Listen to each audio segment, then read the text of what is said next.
What's up everyone? In this video, I'll show you how to back up your WhatsApp messages or chats from your phone.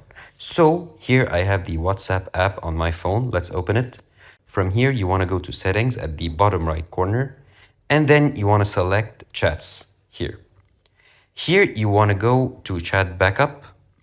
And as you can see, I have the auto backup enabled weekly. So that means each week my WhatsApp app will automatically back up my chats, my messages.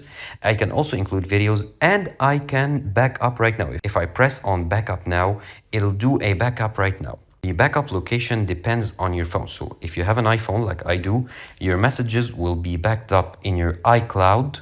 And if you have an Android, they'll be backed up in your Google Drive. And in either cases, if you get a new phone or you reinstall WhatsApp, you can restore your backup and get your messages back. Thank you for watching this video. Subscribe to Online Success and click on the video on the screen for more help.